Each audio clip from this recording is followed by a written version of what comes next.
Welcome to the Cost Action webinar.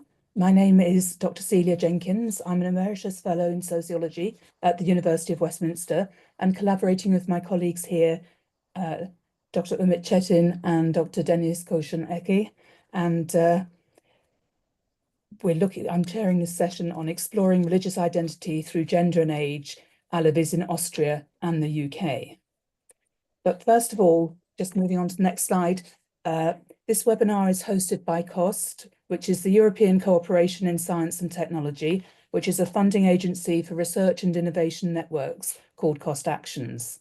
These networks create space for collaborative research initiatives across Europe and enable social scientists and scientists to grow their ideas by sharing them with their peers.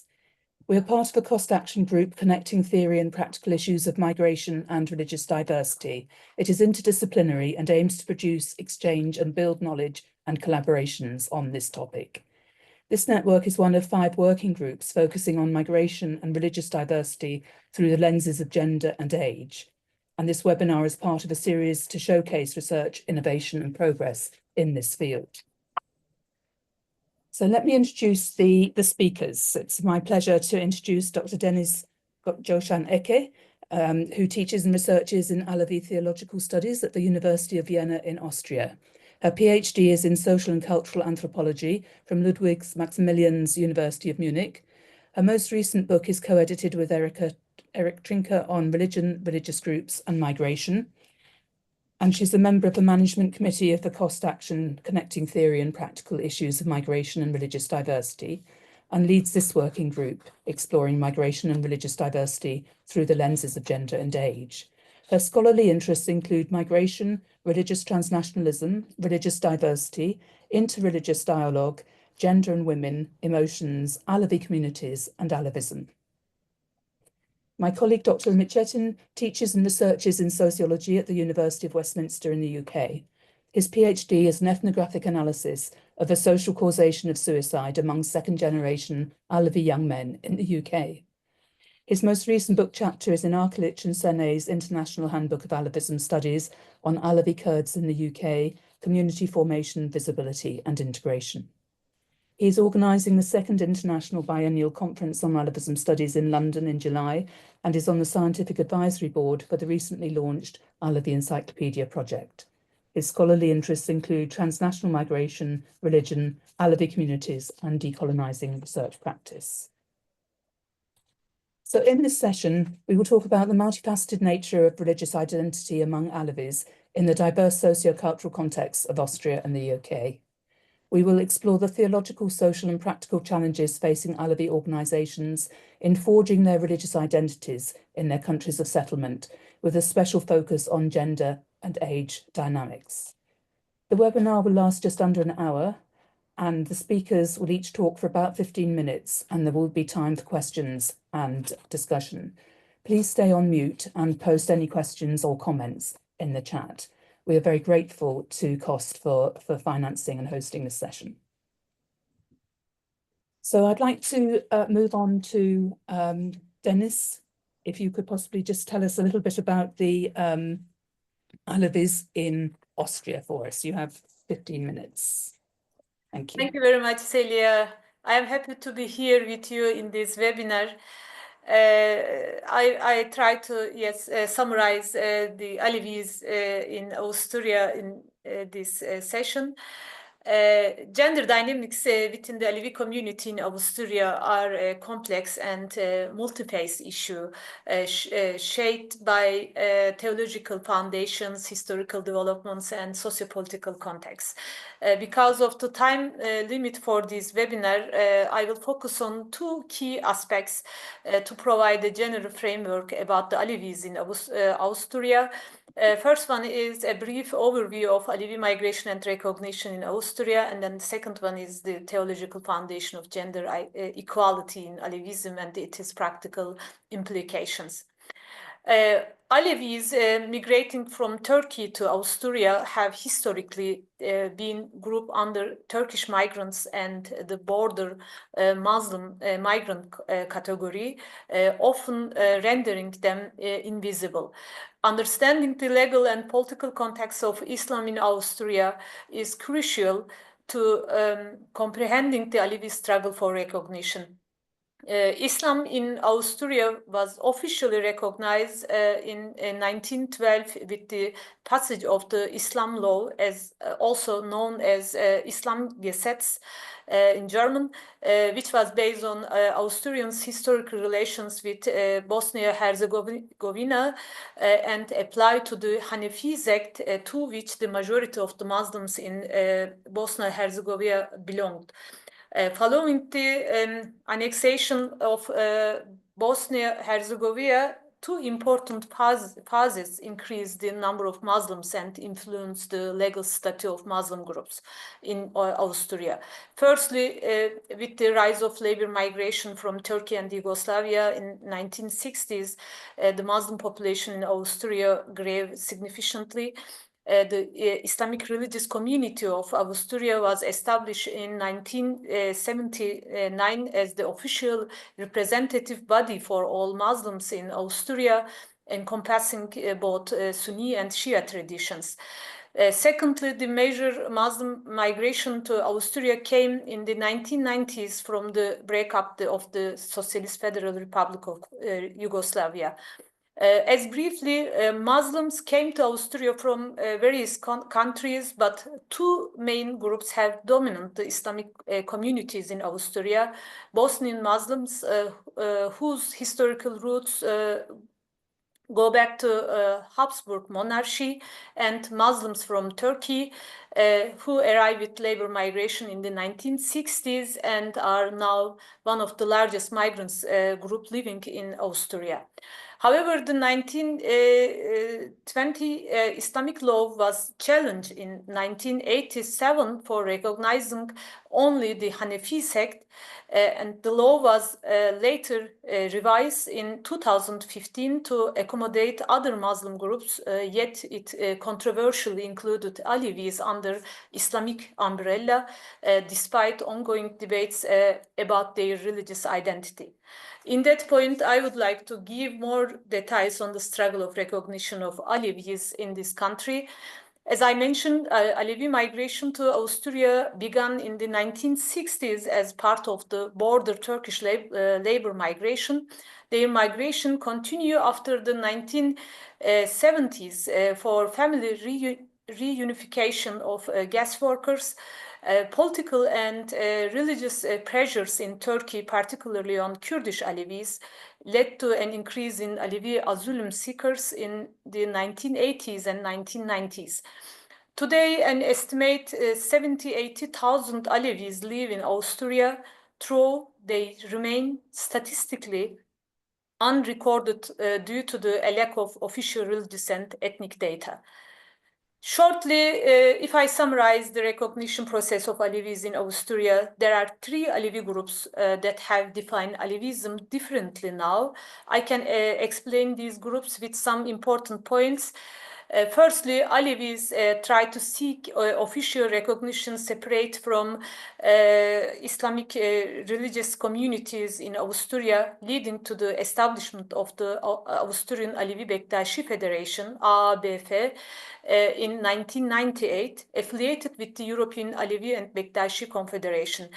In 2009, another Alevi group applied for recognition as the Islamic Alevi religious community in Austria, defining Alevism as an Islamic tradition.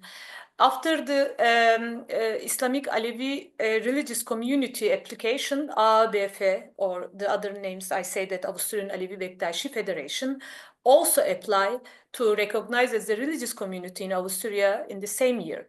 Islamic Alevi religious communities in Austria, as known, Alevi, was granted official recognition in 2030.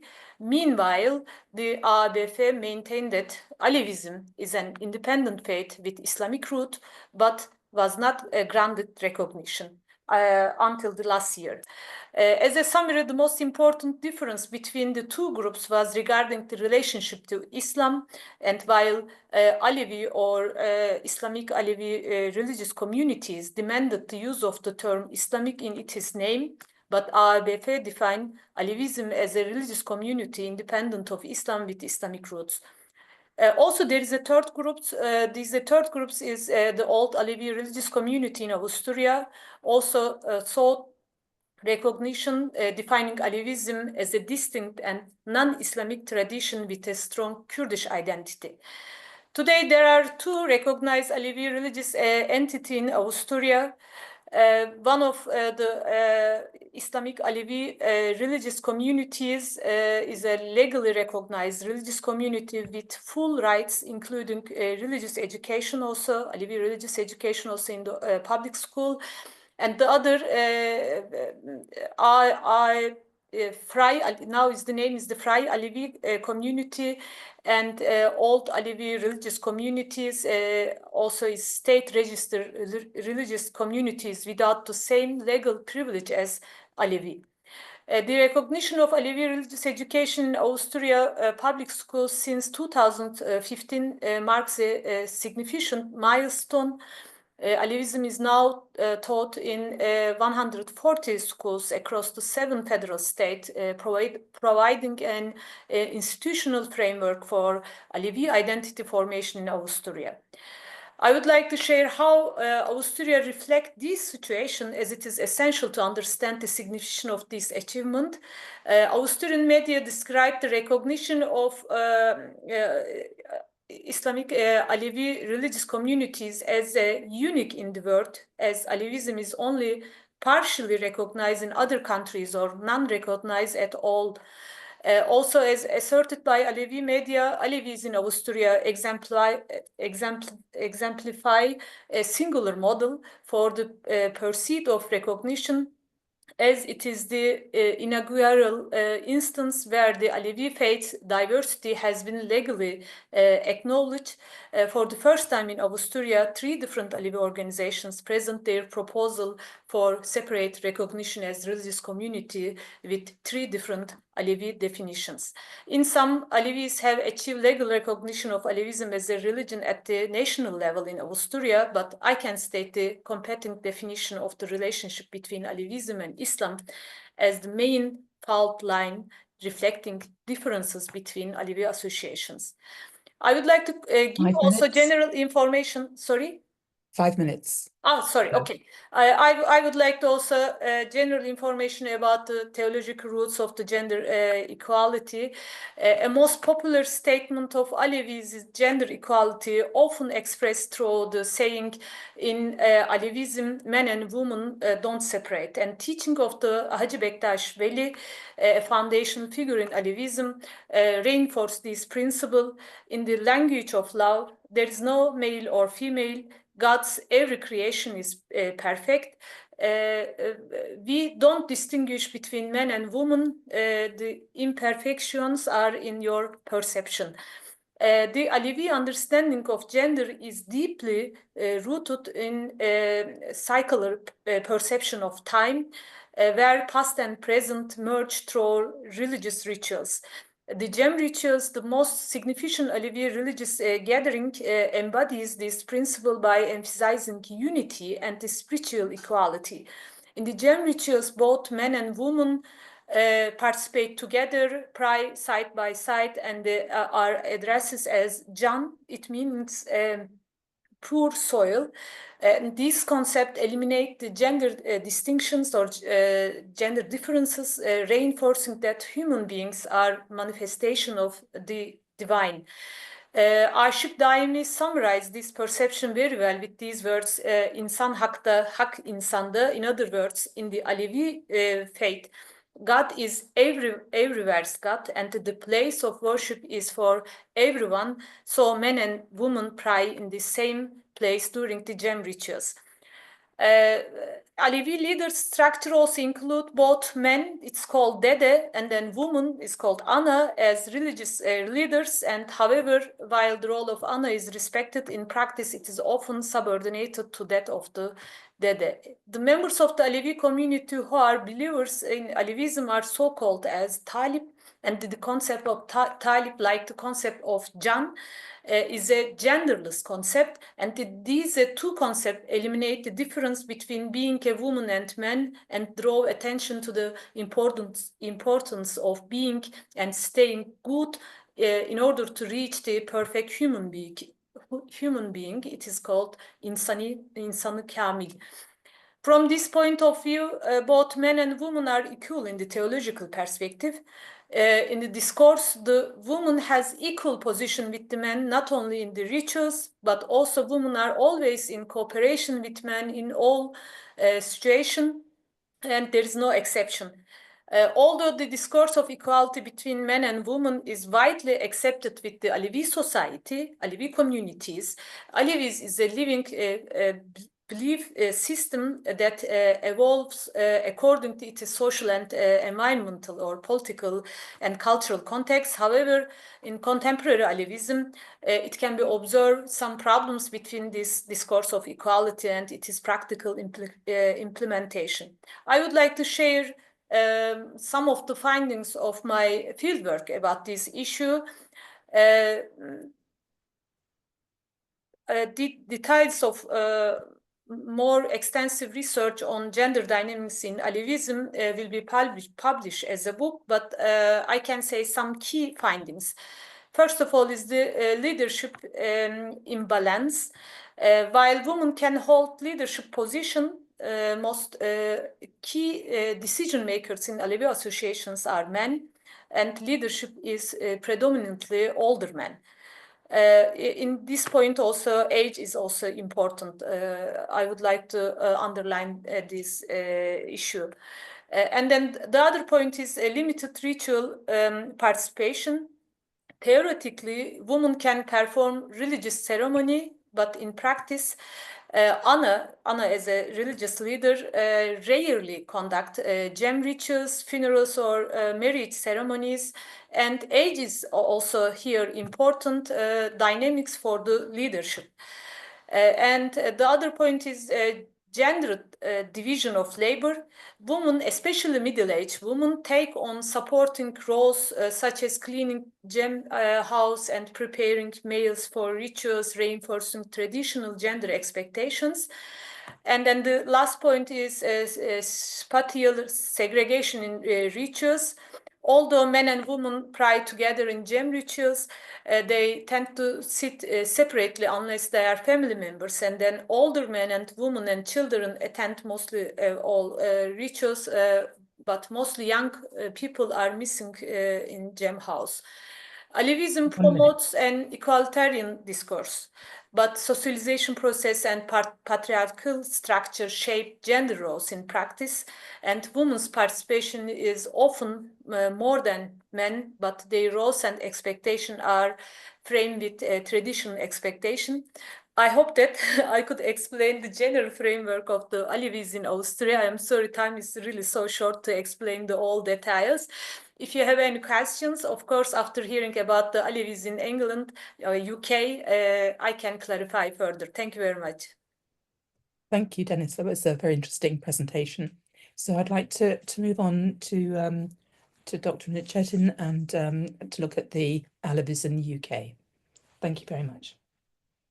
Thank you very much, Celia, and thank you very much, Deniz, for that very interesting and helpful context and overview of the Alevi situation of Alevis in Austria. Thank you, and thank you to the organizers who have given us this opportunity to share our research. To talk about the Alevis in the UK, I also would like to start with a brief historical background. And as we scholars know that UK is not actually, it has not been a popular destination for migrants from Turkey historically. However, the migration to the UK again dates back to the post-war socio-political and economic context, especially UK's demand for labor from its colonies, and it actually starts with Cyprus the first Turkish-speaking migrants are actually visible who are from Cyprus, who can speak Turkish. And from Turkey, Turkey, we see the migrants coming from 1960s and 70s as labor migrants. But in 1970s, we see that Alevi Kurds coming from Turkey to settle down in the UK. 1970s is an important date for the Alevi Kurds because there was a massacre against Alevi Kurds in the province of Kahramanmaraş. So there was a pogrom against Alevis, and some Alevis wanted to escape to flee the country for the safety reasons. And then the biggest wave of migrants from Turkey to the UK is happening in 1980s. That's again, they're all coming from regions which are known as Kurdish Alevis. And 1980s is another important date for the Alevi Kurds because there was a military coup, and Alevis, as usual, as it happens today, were the main targets of the states, were the main people who were paying a price. And most of them were tortured, imprisoned, and some of them flee the country to escape persecution again. So the first biggest wave of migrants to the UK are from 1980s onwards. They all came here as refugees, settled down mainly in North London. And that migration continued afterwards through family unification. Some people later on came for education purposes. And most recently, again, a sizable number of Alevi people came through Ankara Treaty, which was active between 2004 and 2000, and it ended in 2020 after the Brexit. So currently, there are around 300,000 Alevis living in the UK, according to the statistics provided by the British Alevi Federation, and they are predominantly Kurdish Alevis. And they first came here and were mobilized around Turkish Kurdish-speaking community centers in London. But in 1993, they established their first Alevi Cultural Center in Cemevi. That the image there is the first Cemevi that they opened in London. And it was a textile factory, and then later on they transformed into a Cemevi and cultural center.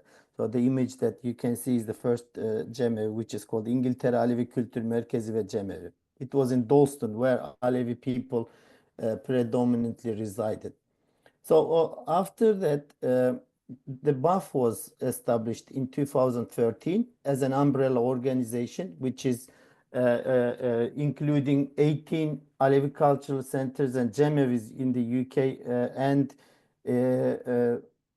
British Alevi Youth Federation, British Alevi Union of Women, and these are going under the umbrella of British Alevi Federation. So to just move on, I would also like to look at the achievements of the Alevi in the UK.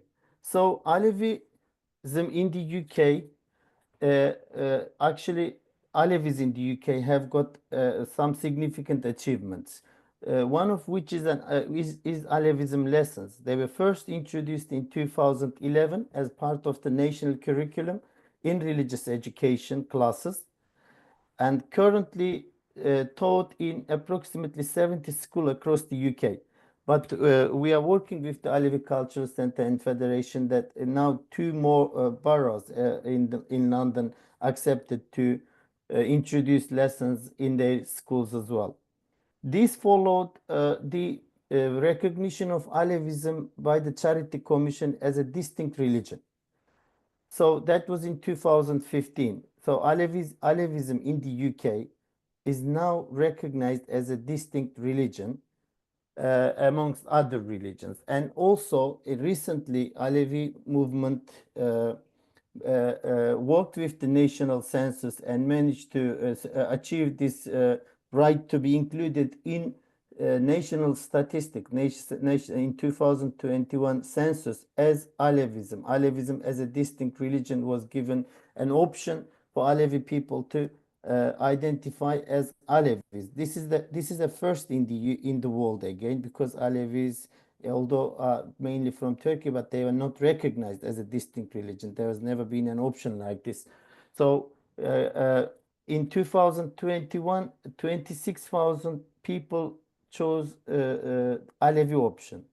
But we know that this is a significantly low number, because and there are some good reasons for that, because one of which is again a fear, because in Turkey, whenever there is a massacre against Alevism, usually their doors are marked the night before, the days before, and the attack happened afterwards. So Alevi people still carry that fear. Even in here, when you ask them about specific details about their door number, about their postcode, they're quite reluctant in providing this information. So these are the main achievements of the Alevi movement in the UK. To just follow Deniz's structure, and I would also like to talk about the gender and age aspect of the Alevi movement in the UK context. So this is again based on our observation. I've been working with the Alevi community since 2009, when I first started doing my PhD. I myself am a member of the community. And this ethnographic work is still ongoing, and I'm always there with the community. My observations suggest that in terms of leadership, again, Alevi movement is predominantly led by older men. But in the UK, recently they have introduced the equal chair model.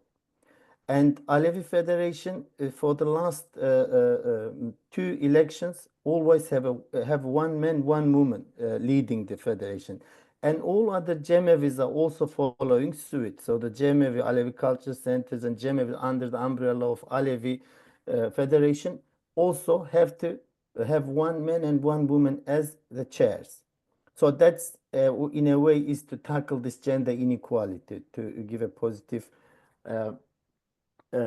position to women. The second, the religious authority, yes, like Austria, the religious, I mean, up until recently, the religious ceremonies, and other ceremonies such as funeral, were predominantly led by dedes.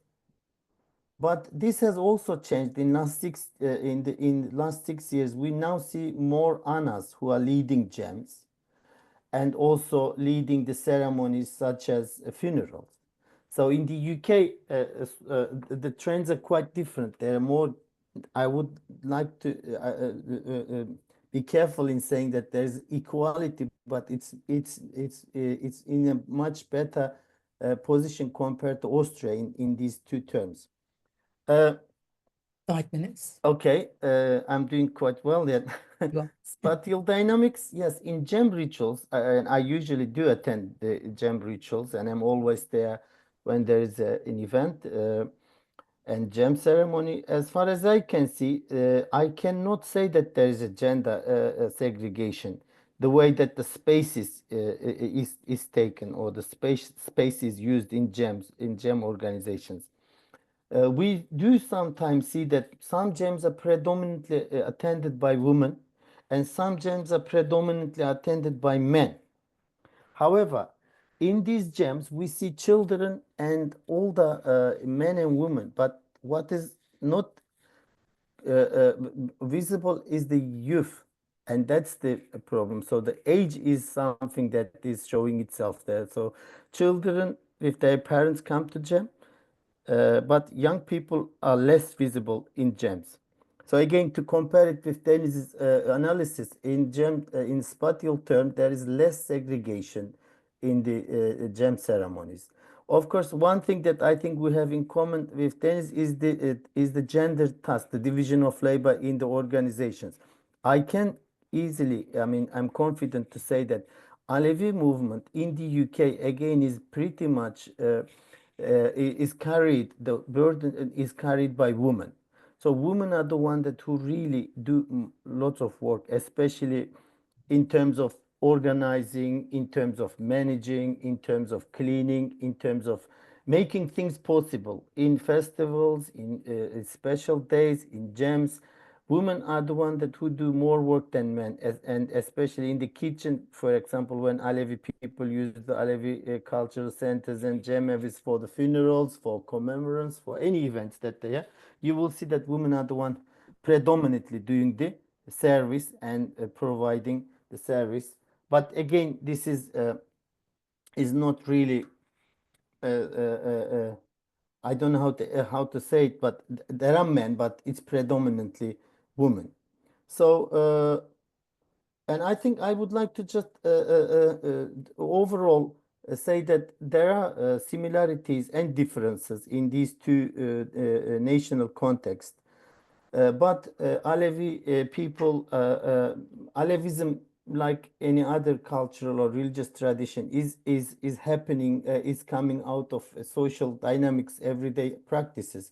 So different contexts, different understanding, different practices of Alevism, but there are also similarities. So I would like to stop there, and I am happy to discuss if there are any questions. Thank you very much. Thank you very much. That was you kept to your time extremely well, both of you, which has left a lot of opportunity for participants here to type the question in the chat for me to raise with our speakers here. But while you're doing that, perhaps I'll ask you a question first. So what do you think are the greatest challenges and potential for greater equality in gender and age within the Alevi associations, within Alevism as well, if you wish, for the future, given that kind of, they've become, as you say, well recognised and established in their countries of settlement. But what are the kind of issues for the future? What's the kind of the positive and opportunities that have been presented to the communities or that they've taken advantage of, and what do you think are the obstacles facing them? Mm-hmm. Deniz, would you go first? Yes, I can start. Thank you very much, Celia. This is really a good question, and generally, as I say that, I think that the gender equality is a fundamental part of the Alevi theology. And then, but it is the practical implication face challenges. Methodologically, Alevis often compare male and female relations with their faith to those in other religious traditions. However, this approach is insufficient for truly understanding the equality discourse in one faith. To understand how gender equality is experienced within Alevism, we must examine daily practices and spatial relationship, I think that. And then the woman can compare, Alevi woman can compare with the Alevi men, and then their roles or their expectations in these communities. Maybe I can only say that to sustain the Alevi discourse of equality, it is essential to preserve the theological heritage that promotes the gender equality and to encourage the women's leadership in religious and community settings also. And maybe also I can say that to develop the social practices that reinforce gender equality beyond the religious rituals.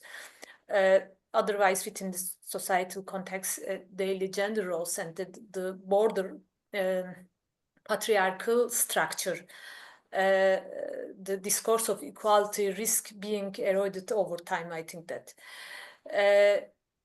And finally, I say that the Alevi believes in the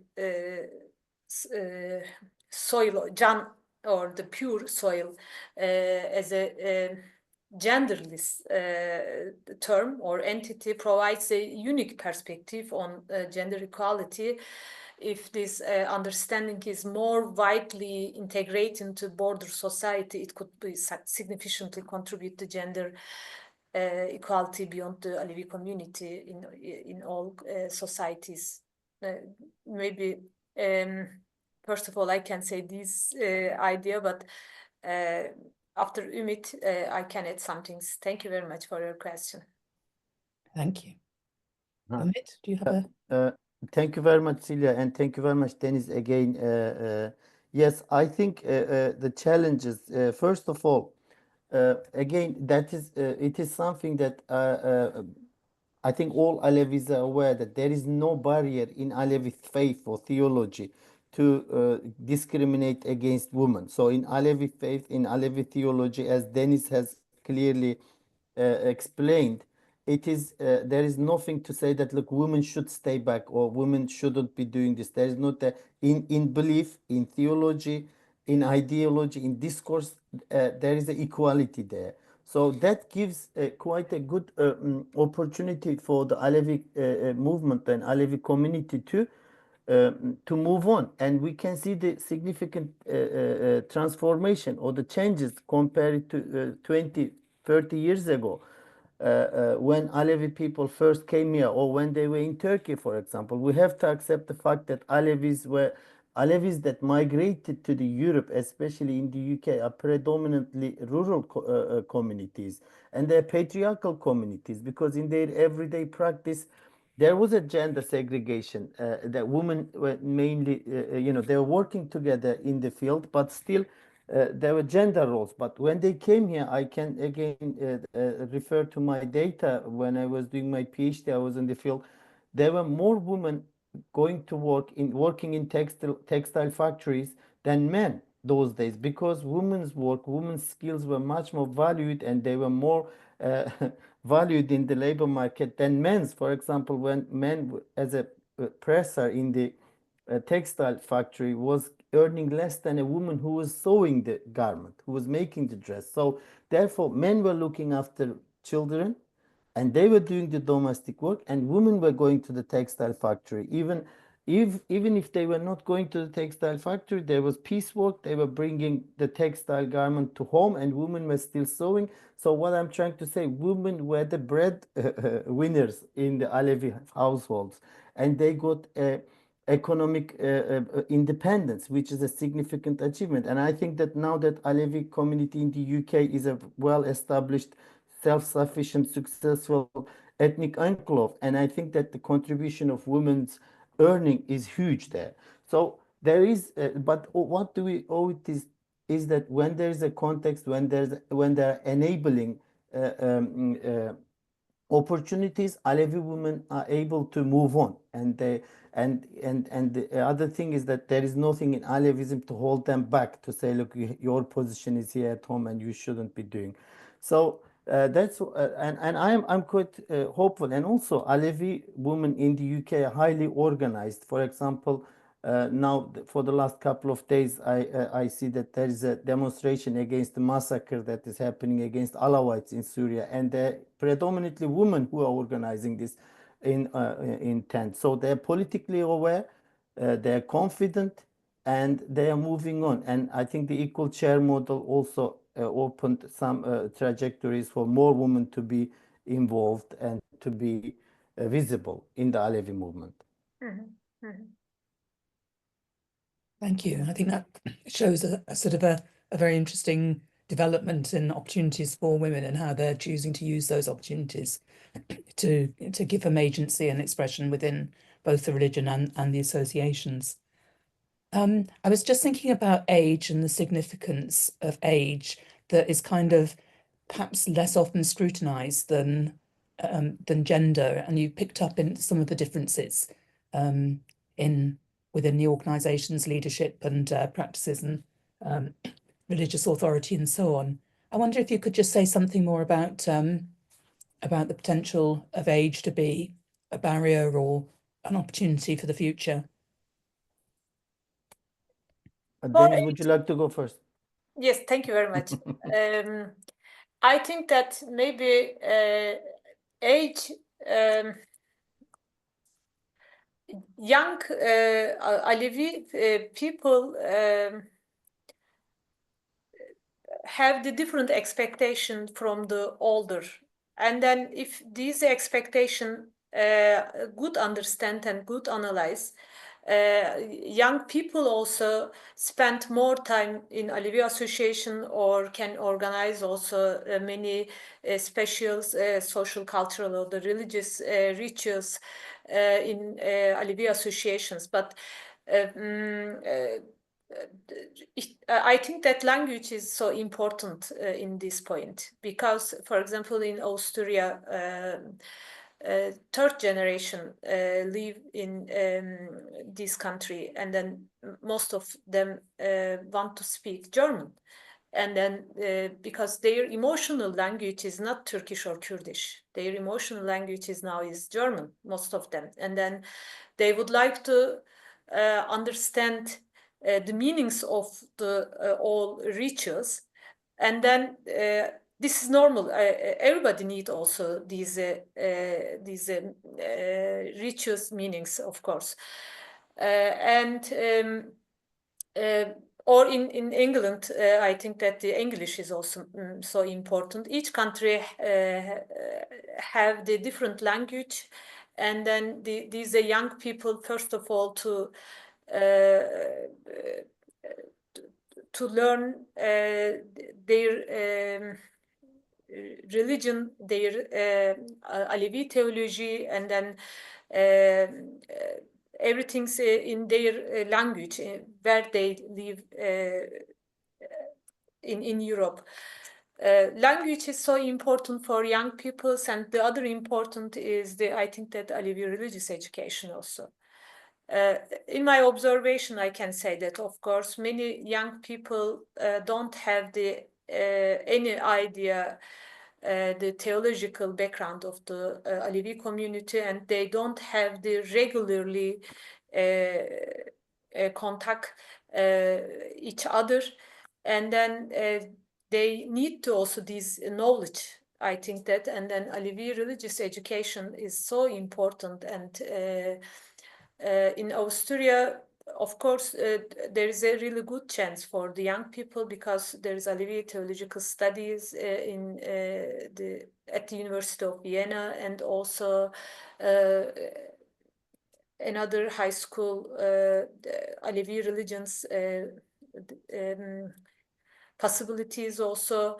And then Innsbruck Institute, University of Innsbruck also, there is some lecture.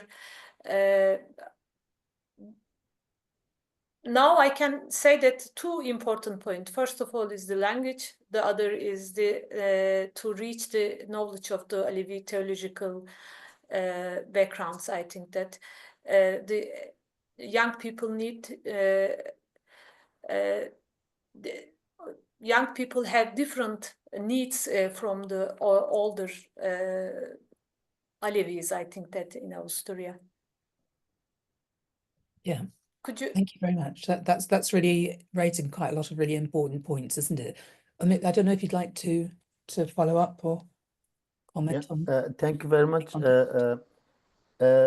Can I just add one point from the previous point? I think that to do justice to Alevi feminist movement, who have been working, and there is a quite important and significant body of work is coming out of this, because they are rewriting the myth of Alevism, that they're turning it upside down, if you like, and their work is suggesting that the roots of Alevism, Alevi movement, Alevism as a religion or as a belief is female, and they unlike the Abrahamic religions, who argue that the first created being was man, Adam. Alevi women, Alevi feminist Alevi women are now producing a very good body of work suggesting that it is not a man, it was a woman, the first being, if you like. So that's an important to do justice to Alevi women's work.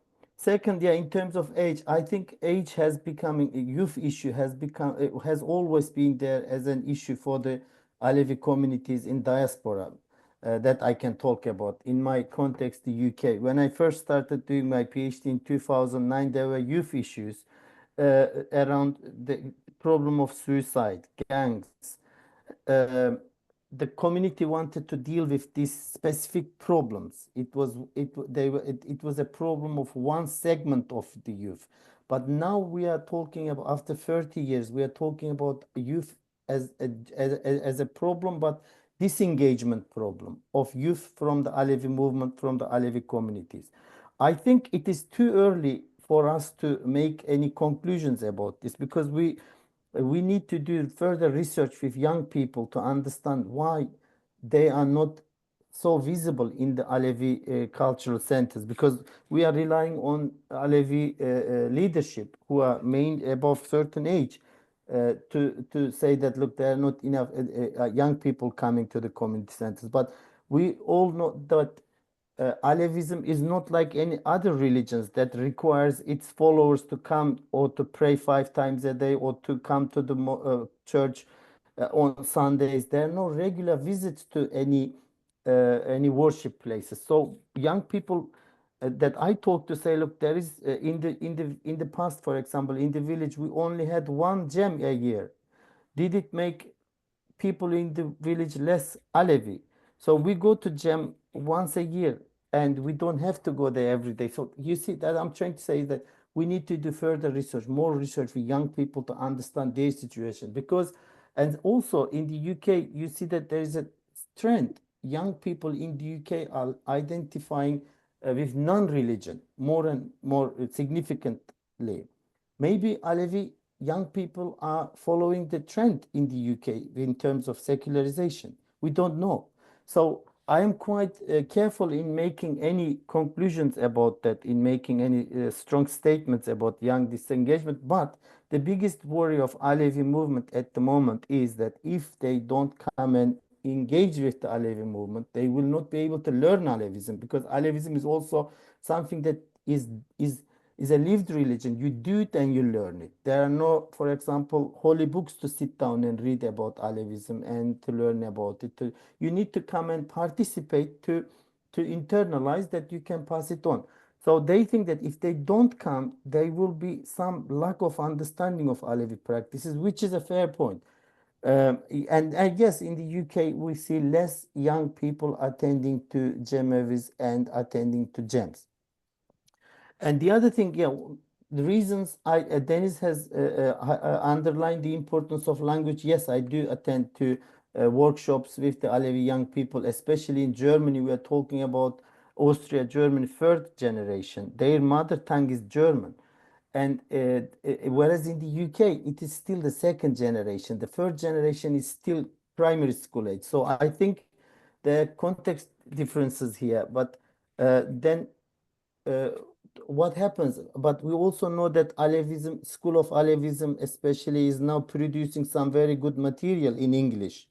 So they're trying to reach younger people whose language is not a mother, they speak better English than Turkish or Kurdish. So, like I said, but on the whole, I am quite, I would like to be very careful in making general comments about that. But yes, there is a lack of visibility in terms of Alevi young people.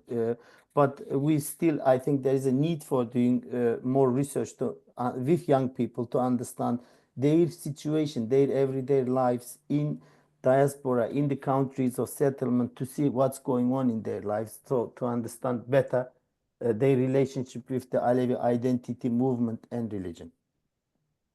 I would like to add also one point, Celia. As I Umit say that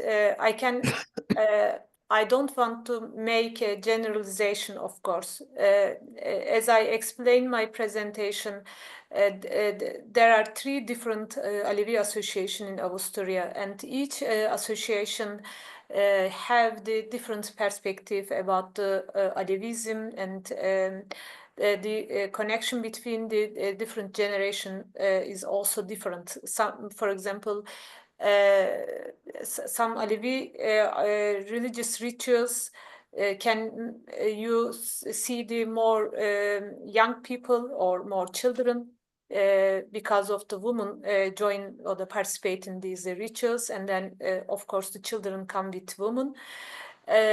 Some of not. I say only the general frame, of course, and then also I agree the Umit's suggestion there is not really good or not so detailed research about the intergenerational Alevis in Europe. We need to really research, and then we should first of all to ask and then understand what is the expectation of the young peoples, and then also the older Alevis in Europe, because they older, but they also living in these countries, and then their expectation, their perception, their needs also are not the same if you compare with the rural time or rural place. So we need the intergenerational research, and then especially for the young peoples, I think that, of course, there is a really so important project. For example, Alevi religious education are so important in Austria, I can say that. Or there are some really good organization with the other religious groups to create the interreligious dialogue also with the other communities, other religious communities in Austria. I only say, I would like to underline these points. I only say the general framework, of course, not the specifically define these three communities.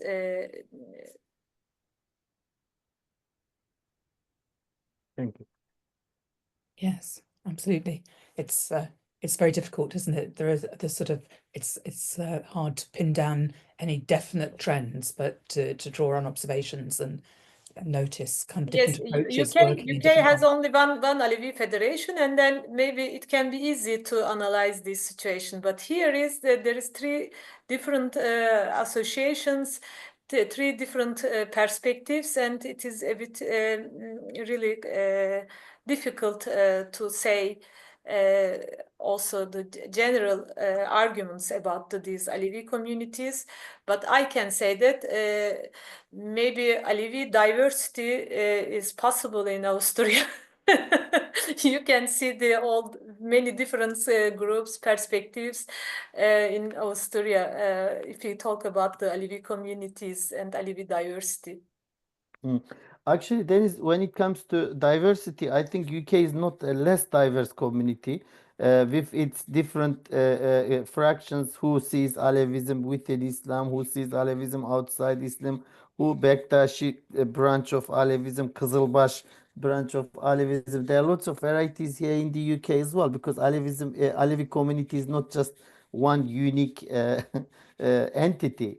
Like any other communities, there are lots of varieties, different perspectives, different opinions. But one thing you can say, they mainly come from the same regions. They're Kurdish Alevis, and they're highly politically aware, motivated. They have got a very strong left wing background, generation that has got the values of left and socialism, and they know they're highly organized and well informed in terms of this movement. So it's probably that's something that they can use to mobilize more effectively.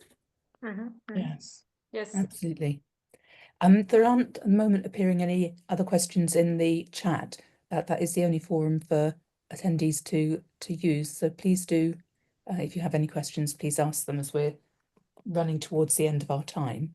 But while I wait for questions, I was just thinking that we're part of a larger network of theoretical and practical issues concerning work around migration and religious diversity and identity. And I was just wondering if you wanted to make any comment about the specific dynamics of conducting research with Alevi communities, or any sort of theoretical or practical comments. I don't know whether Umit, you want to start this time or You can start this time, Umit.